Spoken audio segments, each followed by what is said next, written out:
Friends, कैसे हो? मैं आशा करती हूँ कि आप लोग बहुत अच्छे होंगे और दोस्तों मन लगा करके पढ़ाई कर रहे होंगे।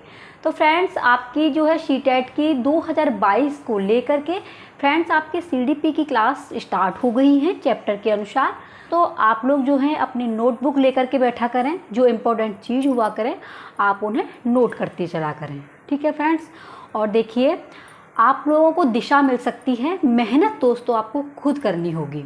तो जितने भी हमारे भाभी अध्यापक और अध्यापिकाएं सीटेट की तैयारी कर रहे हैं तो दोस्तों वो जो है अपनी मेहनत में जुट जाइए।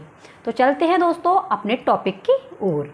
तो टॉपिक है फ्रेंड्स आपका समावेशी शिक्षा की अवधारणा एवं विशिष्ट आवश्यकता वाले बच्चे और उनकी शिक्षा। जो विशिष्ट आवश्यकता वाले बच्चे होते हैं उनको शिक्षा किस तरीके से दी जाती है और विशिष्ट जो है बच्चे किस तरीके के होते हैं, जो विशिष्ट आवश्यकता के जो बच्चे होते हैं वो किस प्रकार के होते हैं, तो ये आप इस टॉपिक में जानेंगे।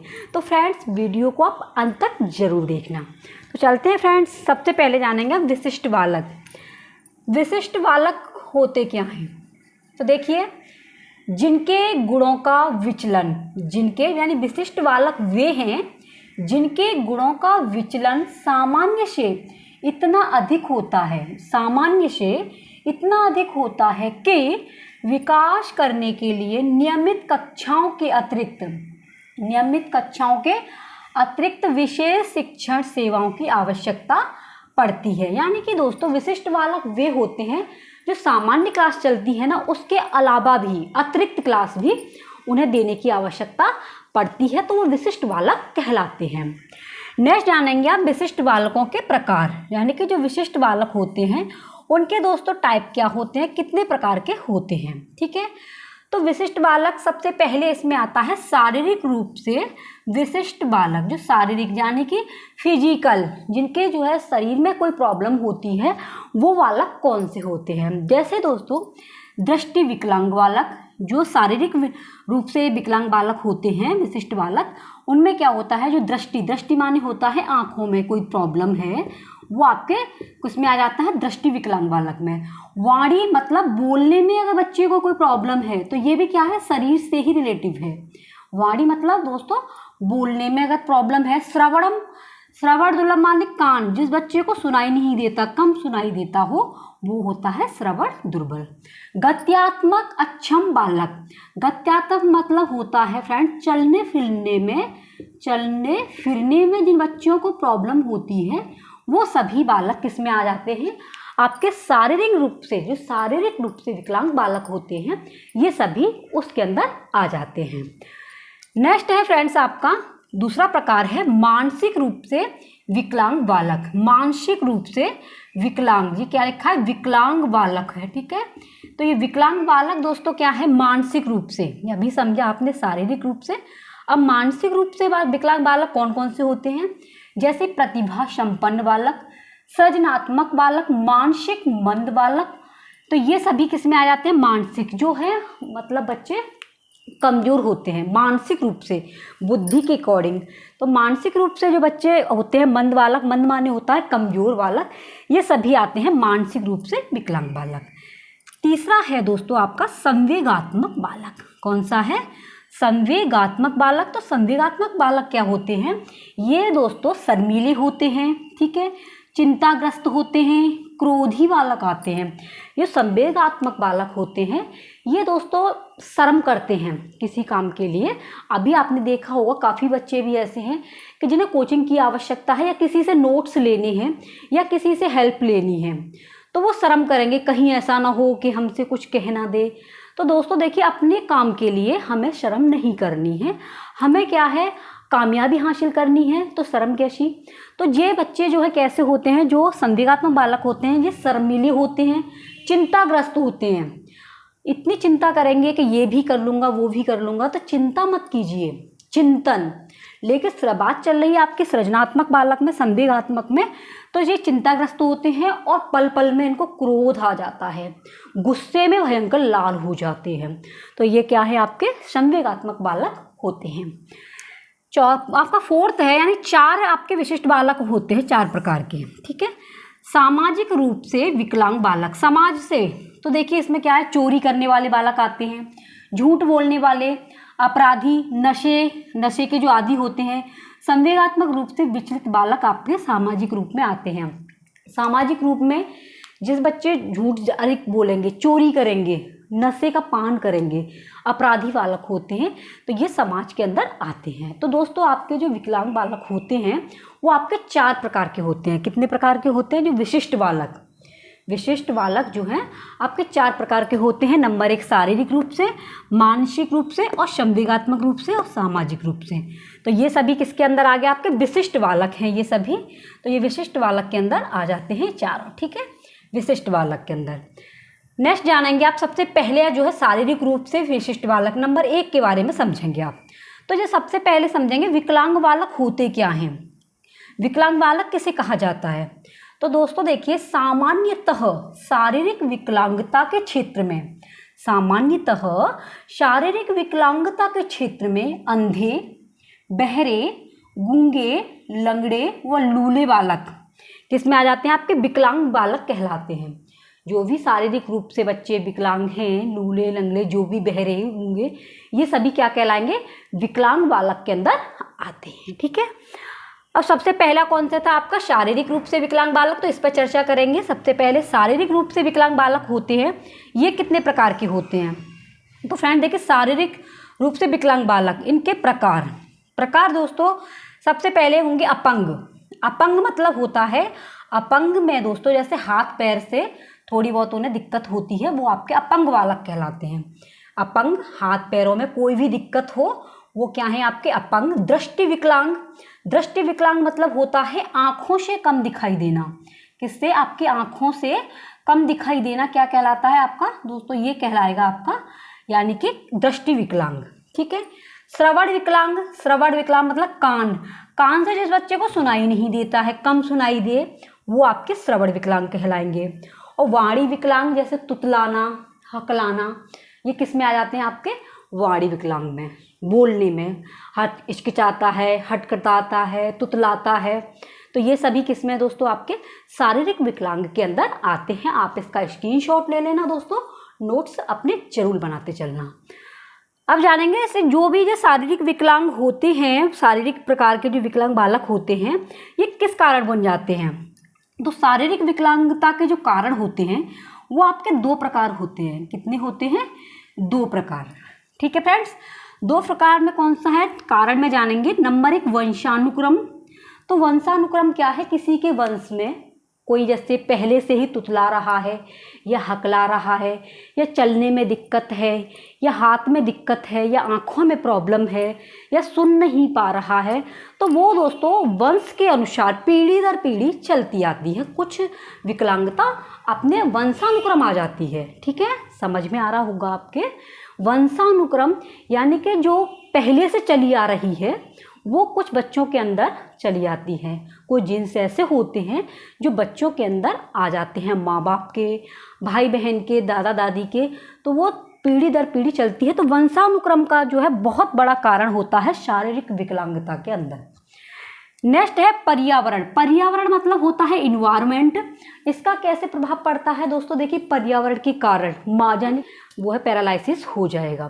तो पर्यावरण का भी बहुत बड़ा प्रभाव आपके किसमें पड़ता है? शारीरिक विकलांगता के अंदर। तो आपने दोस्तों क्या जाना? आपने समझा इसके अंदर कि जो विशिष्ट बालक किसे कहते हैं, जिन्हें अतिरिक्त क्लासें दी जाती हैं। विशिष्ट बालक जो क्या प्रकार कितने होते हैं? तो विशिष्ट बालक 4 प्रकार के होते हैं, शारीरिक, मानसिक और आपके संवेगात्मक और आपके सामाजिक, ठीक है। अब सबसे पहले आपने जाना विकलांग बालक किसे कहते हैं। तो जिसमें आपके जो है लूले, लंगड़े, बहरे ये सभी आते हैं, वे विकलांग बालक हो जाते हैं। अब शारीरिक विकलांग के कारण कितने हैं? इसके भी अंदर कारण हैं। तो वो दोस्तों आपके ये हैं अपंग, दृष्टि विकलांग, श्रवण विकलांग और वाणी विकलांग। और शारीरिक विकलांग के कारण कितने हैं? ये प्रकार थे, कारण इसके 2 हैं, एक तो वंशानुक्रम और एक जो है क्या है आपका पर्यावरण। अंधे बालकों की शिक्षा किसके द्वारा दी जाती है? ब्रेल प्रणाली द्वारा। ये क्वेश्चन मोस्ट इम्पॉर्टेंट है कि अंधे बालकों की शिक्षा का जो माध्यम है वो क्या है?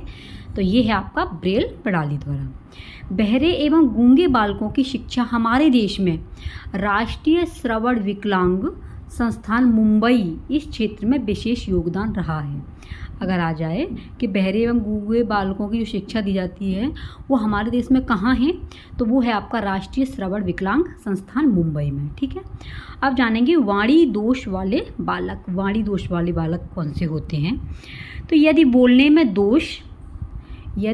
में दोष शारीरिक संरचना के कारण है तो उसे शल्य चिकित्सा के द्वारा दूर किया जा सकता है। अगर किसी बच्चे में बोलने में अगर प्रॉब्लम है जो शारीरिक संरचना के कारण है तो उसको दोस्तों किसके द्वारा दूर किया जा सकता है? शल्य चिकित्सा के द्वारा। ठीक है, शल्य चिकित्सा के द्वारा दूर किया जा सकता है। यदि बोलने में दोष है तो बालक को कुछ समय के लिए वाणी सुधार केंद्र भेज देना चाहिए। अगर बच्चा हकला रहा है, सही से बोल नहीं पा रहा, तो उसे कहाँ भेजना चाहिए? वाणी सुधार केंद्र पर। ठीक है, उन्हें स्पीच थेरेपी द्वारा प्रतिदिन पेज बोल कर पढ़ने का अभ्यास कराना चाहिए। ठीक है, करना चाहिए बच्चों को। जिन बच्चों को बोलने में प्रॉब्लम है, हकलाते हैं, तुतलाते हैं, तो उन बच्चों के लिए शारीरिक संरचना के कारण अगर प्रॉब्लम है तो शल्य चिकित्सा के द्वारा दूर किया जा सकता है। बोलने में अगर कोई दोष है तो वाणी सुधार केंद्र पर भेज देना चाहिए। और स्पीच थेरेपी द्वारा प्रतिदिन पेज बोल कर पढ़ने का बच्चों को अभ्यास करना चाहिए, तो वाणी दोष दूर हो सकता है। ठीक है, मानसिक रूप से विशिष्ट बालक क्या होते हैं? इसमें प्रतिभाशाली, मानसिक मंद एवं सृजनात्मक बालक आते हैं। कैसे आते हैं? प्रतिभाशाली आते हैं, मानसिक मंद एवं सृजनात्मक बालक आपके किस में आते हैं? मानसिक रूप से विशिष्ट बालक के अंदर। अब जानेंगे प्रतिभाशाली बालक। तो प्रतिभाशाली बालक वो है जो बालक अपनी श्रेष्ठ बौद्धिक क्षमता एवं क्रियात्मक योग्यता के बल पर शैक्षिक उपलब्धियों में विद्यालय स्तर पर उच्च स्थान प्राप्त करने वाले 15 से 20% बालकों में सम्मिलित होते हैं। तो प्रतिभाशाली बालक समझ में आ गई होगी, जिनकी बुद्धि लब्धि, श्रेष्ठ बौद्धिक क्षमता एवं क्रियात्मक योग्यता के बल पर शैक्षिक उपलब्धियों में विद्यालय स्तर पर जो स्थान प्राप्त करते हैं वो 15 से 20% के बालकों के अंदर आते हैं, वो प्रतिभाशाली बालक कहे जाते हैं। प्रतिभाशाली बालकों की शिक्षा कैसे होती है? तो प्रतिभाशाली जो बच्चे होते हैं वो उनके 3 मत हैं। कौन कौन से हैं? नंबर 1 है विशेष बालकों की व्यवस्था होनी चाहिए, विशेष बालकों की व्यवस्था, विशेष कक्षाओं की व्यवस्था और सामान्य बालकों के साथ विशेष व्यवस्था द्वारा। तो इनकी जो शिक्षा के मत हैं यही हैं, विशेष बालक की व्यवस्था, कक्षाओं की व्यवस्था और साथ में विशेष व्यवस्था सामान्य बालकों के साथ। जैसे इनमें जो प्रतिभाशाली बालक होते हैं उनमें आते हैं आपके केंद्रीय विद्यालय, नवोदय विद्यालय और पब्लिक स्कूल, ये आपके प्रतिभाशाली के अंदर आते हैं। ठीक है, नेक्स्ट है शैक्षिक रूप से संवेगात्मक विशिष्ट बालक। शिक्षा के क्षेत्र में जो संवेगात्मक विशिष्ट बालक हैं वो कौन से हैं? शैक्षिक रूप से पिछड़े बालक वह होते हैं जो कक्षा में किसी तथ्य को बार बार समझाने पर भी नहीं समझते हैं। शैक्षिक रूप से जो मतलब शिक्षा के अंदर जो बच्चे पिछड़ जाते हैं तो उनको कई एक बार समझाओ लेकिन उनको जो है समझ में नहीं आता, तो वही कहलाते हैं आपके शैक्षिक रूप से पिछड़े बालक। और औसत बालकों के समान प्रगति नहीं कर पाते। जो मध्यम वर्ग के बच्चे होते हैं, जो मीडियम बच्चे होते हैं, उनके बराबर भी वो प्रगति नहीं कर पाते हैं। ठीक है, एक होते हैं आपके जो है प्रतिभाशाली, एक मंद में आ जाते हैं, एक आते हैं आपके मध्यम। तो ये मध्यम बच्चों के साथ में भी औसत बालक जो हैं उसके समान भी प्रगति नहीं कर पाते, जो शिक्षा के रूप से पिछड़े बालक होते हैं। पिछड़े बालकों की शिक्षा के माध्यम क्या हैं? तो देखिए विशिष्ट विद्यालय, विशिष्ट कक्षाएं और सामान्य कक्षाओं में विशिष्ट प्रावधान, ये क्या है? पिछड़े बालक की शिक्षा। नेक्स्ट जानेंगे सामाजिक रूप से विशिष्ट बालक। सामाजिक रूप से, तो सामाजिक रूप से कैसे होते हैं? समाज के अनुरूप व्यवहार न कर सकने वाले बालक, जो समाज के अनुसार व्यवहार नहीं कर पाते हैं, वो बालक सामाजिक रूप से विशिष्ट बालक कहलाते हैं। जैसे दोस्तों समाज में रह रहे हैं लेकिन समाज की न मान न मर्यादाएं कोई मतलब नहीं है, नशे पान करना और एक दूसरे से गाली गलौज करना, समाज के साथ में कोई तालमेल ही नहीं है, तो वो क्या कहलाएंगे? आपको समाज के अनुरूप व्यवहार करते हैं, गलत व्यवहार करते हैं, वही बालक जो सामाजिक रूप से पिछड़े हुए बालक कहलाते हैं, विशिष्ट बालक। ठीक है, बाल अपराधी बालक 12 वर्ष से 21 वर्ष की आयु के मध्य होते हैं। जो बाल अपराधी होते हैं उनकी उम्र होती है 12 वर्ष से 21 वर्ष के बीच की आयु होती है, ये समाज के अंदर ही आते हैं। दंगे, हत्याएं, बलात्कार अपहरण ये किसके हैं, समाज के अंदर हैं और समाज के साथ में ये अनुरूप व्यवहार नहीं कर पाते हैं, तो यही ये विशिष्ट बालक होते हैं। नेक्स्ट है व्यक्तिगत विभिन्नताएं। तो व्यक्तिगत विभिन्नता क्या है दोस्तों, संपूर्ण संसार में कोई भी दो व्यक्ति एक जैसे नहीं हो सकते हैं। इस पूरे संसार में अगर कोई ये कहे कि कोई दो व्यक्ति एक जैसे हो सकते हैं तो ये पॉसिबल नहीं है। वो शकल सूरत से एक से हो सकते हैं, लेकिन दोस्तों उनकी भावनाएं, उनका बोलने का ढंग, चलने का ढंग, ये सब कुछ अलग होगा। तो संसार में दो व्यक्ति एक जैसे नहीं हो सकते। जाकी रही भावना जैसी, प्रभु मूरत देखी तिन जैसी। जाकी रही भावना जैसी, प्रभु मूरत देखी तिन जैसी। यानी कि जुड़वा बच्चे शक्ल सूरत से तो हूबहू एक दिख सकते हैं। कोई जुड़वा बच्चे हैं वो शकल सूरत से तो एक से दिख जाएंगे, लेकिन उनके स्वभाव में, बुद्धि में, शक्ल में, शारीरिक, मानसिक तथा संवेगात्मक विकास में भिन्नता अवश्य ही देखने को मिलेगी। वैज्ञानिक अध्ययन की शुरुआत 19वीं शताब्दी में, जो वैज्ञानिक अध्ययन है उसकी जो शुरुआत है ये आया था, मोस्ट इम्पोर्टेंट है टॉपिक, इसलिए आप इसे नोट कर लेना। वैज्ञानिक अध्ययन की शुरुआत 19वीं शताब्दी में सर फ्रांसिस गाल्टन ने की थी। किसने की थी? सर फ्रांसिस गाल्टन ने। व्यक्तिगत विभिन्नताओं के प्रकार। तो व्यक्तिगत विभिन्नताओं के प्रकार दोस्तों कितनी हैं? एक तो अंतर्वैयक्तिक विभिन्नताएं होती हैं। अंतर्वैयक्तिक भिन्नताएं ये क्या होता है? शारीरिक, मानसिक और संवेगात्मक, ये होते हैं आपके अंतर्वैयक्तिक। क्योंकि शारीरिक और मानसिक और संवेगात्मक इनमें अंतर होता है, व्यक्तिगत विभिन्नता पाई जाती है। तो ये है तुम्हारा अंतर्वैयक्तिक विभिन्नता, जिसमें शारीरिक और मानसिक और संवेगात्मक होती है। दूसरी है अंतः व्यक्तिगत विभिन्नताएं। ठीक है, अंतः व्यक्तिगत भिन्नताएं। कोई छात्र पढ़ने में तो बहुत आगे है लेकिन शारीरिक दृष्टि से कमज़ोर है। आपने देखा होगा कि कोई बच्चा 10th में पढ़ रहा है लेकिन उसका शरीर जो है वो कुछ छोटा सा है, छोटा सा शरीर है, देखिए पढ़ने में बहुत इंटेलिजेंट है। और एक बच्चा 10th में है, उसका शरीर जो है काफ़ी बड़ा है लेकिन वो पढ़ने में होशियार नहीं है। तो ये क्या है? अंतः व्यक्तिगत भिन्नताएं होती हैं कि कोई छात्र पढ़ने में तो बहुत आगे है लेकिन शारीरिक दृष्टि से कमज़ोर है, और कोई छात्र जो है शारीरिक दृष्टि से सही है लेकिन पढ़ने में बहुत ही कमज़ोर है। तो कहने का मतलब है दोस्तों कि व्यक्तिगत जो विभिन्नताएँ होती हैं, ये व्यक्तिगत जो भिन्नताएं होती हैं दो प्रकार की होती हैं। कितने प्रकार की? दो। यानी कि एक होता है आपका अंतर व्यक्तिगत भिन्नताएं, अंतर व्यक्तिक भिन्नताएं, और दूसरी है अंतः व्यक्तिगत विभिन्नताएं। ठीक है, अंतर व्यक्तिगत भिन्नताएं। अब जानेंगे जो व्यक्तिगत विभिन्नताओं के प्रभावित करने वाले कारक कौन से हैं। जो व्यक्तिगत भिन्नताएं होती हैं उनको प्रभावित कौन कौन करता है? देखो, वंशानुक्रम के कारण होता है।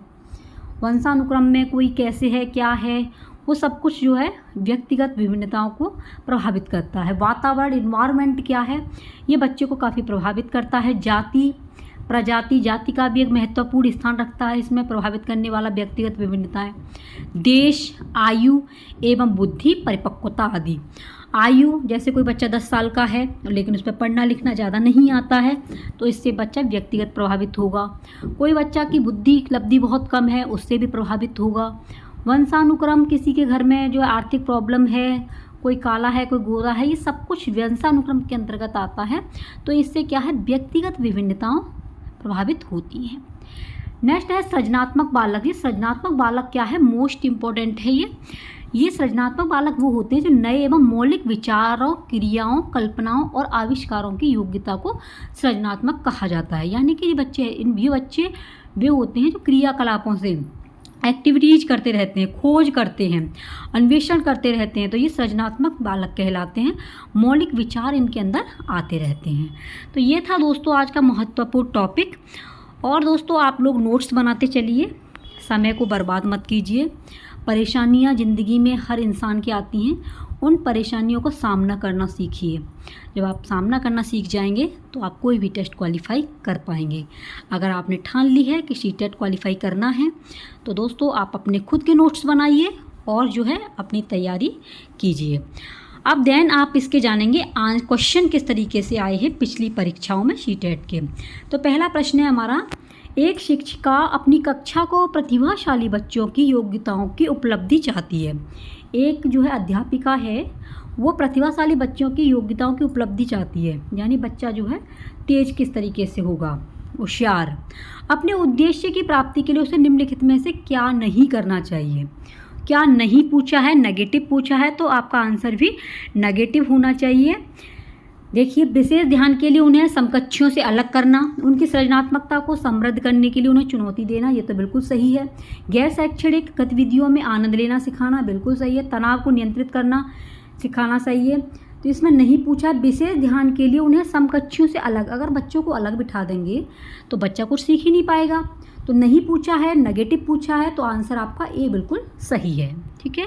नेक्स्ट क्वेश्चन है, बच्चे के उचित विकास को सुनिश्चित करने के लिए उसका स्वस्थ शारीरिक विकास एक महत्वपूर्ण आवश्यकता है। तो ये किसने कहा है, ये सही है क्या? सही है, क्योंकि विकास क्रम में शारीरिक विकास सबसे पहले स्थान पर आता है। सही है, क्योंकि शारीरिक विकास के अन्य पक्षों के साथ अंतः संबंधित है।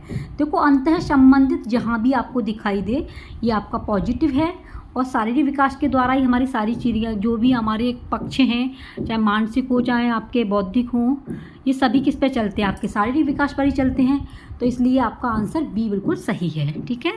नेक्स्ट क्वेश्चन है आपका, जब एक शिक्षिका दृष्टिबाधित शिक्षार्थी को, दृष्टिबाधित मानते जो बच्चों को दिखाई नहीं देता हो, दृष्टिबाधित शिक्षार्थी को कक्षा के अन्य शिक्षार्थियों के साथ सामूहिक गतिविधियों में शामिल करती है, तो वह कक्षा के लिए सीखने हेतु बाधाएं उत्पन्न कर रही है। तो देखो, बाधा तो कर नहीं सकती है। समावेशी शिक्षा की भावना के अनुसार कार्य कर रही है, बिल्कुल सही है। समावेशी शिक्षा क्या होती है, इसमें सभी बच्चे एक साथ पढ़ते हैं। ठीक है। तो समावेशी शिक्षा की भावना के अनुसार कार्य कर रही है, बिल्कुल सही है। और भी देख लेते हैं, सभी शिक्षार्थियों में दृष्टिबाधित शिक्षार्थी के प्रति सहानुभूति विकसित करने में मदद कर रही है। ऐसा नहीं है, दृष्टिबाधित ही ओनली।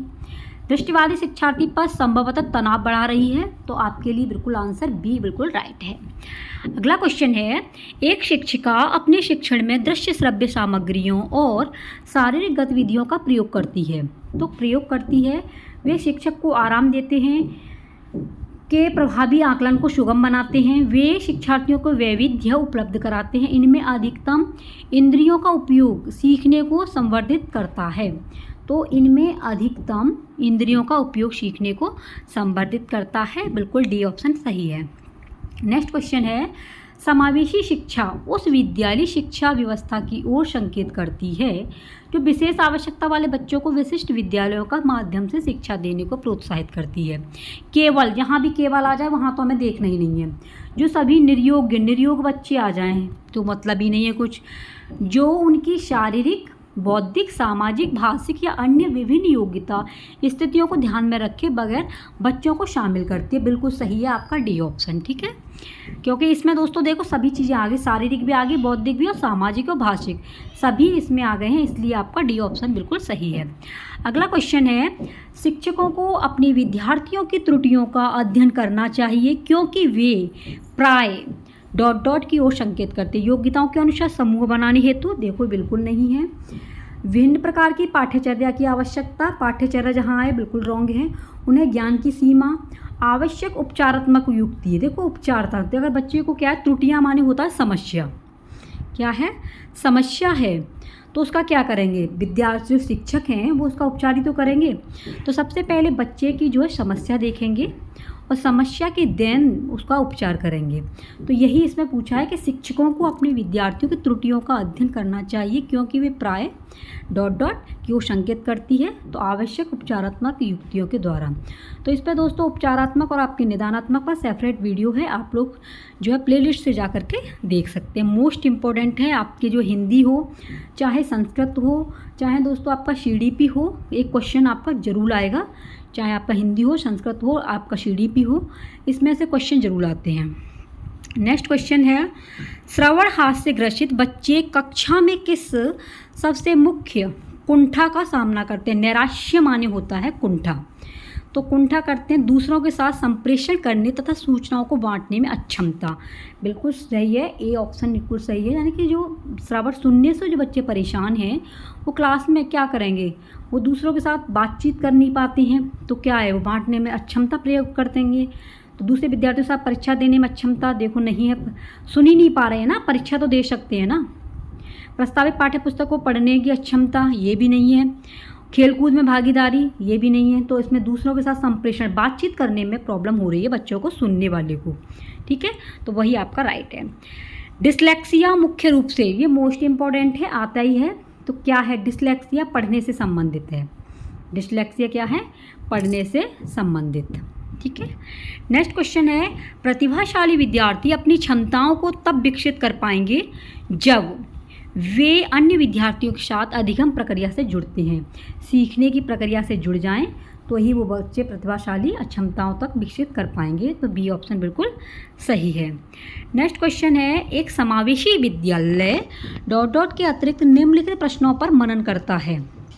क्या हम अधिगम योग्य परिवेश की योजना बनाने और उसे प्रदान करने के लिए समूह में कार्य करते हैं? क्या हम विशेष बालक को बेहतर देखभाल उपलब्ध कराने के लिए उचित तरीके से उन्हें अलग करते हैं? पूछा क्या है, एक समावेशी विद्यालय के अतिरिक्त निम्नलिखित प्रश्नों पर मनन करता है। तो मनन करता है वो किस पर? आपका बी ऑप्शन बिल्कुल सही है। अगला क्वेश्चन है, प्रतिभाशाली शिक्षार्थी हैं। तो प्रतिभाशाली बच्चे आपके अपसारी चिंतक के अंतर आते हैं। प्रतिभाशाली बच्चे, जैसे कि किसी ने क्वेश्चन पूछा कि दिल्ली कहाँ है, तो दिल्ली कहाँ पर है, बता देंगे आप कि वहाँ है, दिल्ली में जाके है दिल्ली। तो इस तरीके से क्वेश्चन कुछ इस तरीके से पूछा कि जैसे आपने कोई एक नाम का, राम किसका बेटा है, राम किसके पुत्र हैं, तो राम किसके पुत्र हैं, तो बच्चा आंसर दे देगा दशरथ के। तो ये हो गया आपका अपसारी। एक प्रश्न का एक ही उत्तर निकलना अभिसारी है। लेकिन प्रतिभाशाली बच्चे सृजनात्मक होते हैं। तो अपसारी में क्वेश्चन क्या होगा कि जो है राम की विशेषताओं का वर्णन कीजिए, राम की विशेषताओं का वर्णन कीजिए। तो इसमें क्या है, बच्चे जो है अनेक प्रकार के आंसर पुटअप करेंगे। तो यही आपका अपसारी चिंतक है प्रतिभाशाली शिक्षक का। आपका ए ऑप्शन बिल्कुल सही है। तो दोस्तों इसकी वीडियो बना दी है, आप लोग जो है प्लेलिस्ट से जा कर के देख सकते हैं। अगला क्वेश्चन है, प्रगतिशील शिक्षा के संदर्भ में समान शैक्षिक अवसर से अभिप्राय है कि सभी छात्र किसी जाति शिक्षा पाने की क्षमताओं को सिद्ध कर सके बिना किसी भेद के। नेक्स्ट है, ऐसी शिक्षा पाए जो उनके लिए अनुकूलतम हो तथा उनके भविष्य के कार्यों में सहायक हो। सबसे बढ़िया यही ऑप्शन है। तो डी ऑप्शन बिल्कुल राइट है आपके लिए, ठीक है। नेक्स्ट क्वेश्चन है, एक समावेशी कक्षा वह है। समावेशी कक्षा की बात चल रही है। तो समावेशी कक्षा उसे कहते हैं, अध्यापक प्रत्येक अधिगमकर्ता के लिए वैविध्यपूर्ण व सार्थक अधिगमात्मक अनुभवों हेतु परिवेश का निर्माण करते हैं। देखिए इसमें अधिगमात्मक आगे, अनुभव आगे और परिवेश भी आगे, बिल्कुल सही है आपका डी ऑप्शन राइट है। अगला क्वेश्चन है, निम्नलिखित में से कौन सा प्रदत्त कार्य प्रतिभाशाली विद्यार्थी के लिए उपयुक्त है? अन्य शिक्षार्थियों की तुलना में समान प्रकार के परंतु अपेक्षाकृत अधिक अभ्यास, उसने अपने समवयस्की साथियों अनुशिक्षण देने के लिए कहना ताकि उसकी शक्तियों की दिशा मिल सके तथा वह व्यक्त कर सके। देखो ये तो है नहीं। विभिन्न विषयों को ध्यान में रखते हुए विज्ञान की नई आदर्शतात्मक पुस्तक का निर्माण करना। सी ऑप्शन, संपूर्ण कक्षा की अपेक्षा उसे अपनी पाठ्य पुस्तक दे दिया है इसमें, तो इसलिए सी ऑप्शन बिल्कुल सही है। तो ये थे दोस्तों आपके बहुत ही महत्वपूर्ण प्रश्न जो आपके पिछले सीटेट के परीक्षाओं में आ चुके हैं।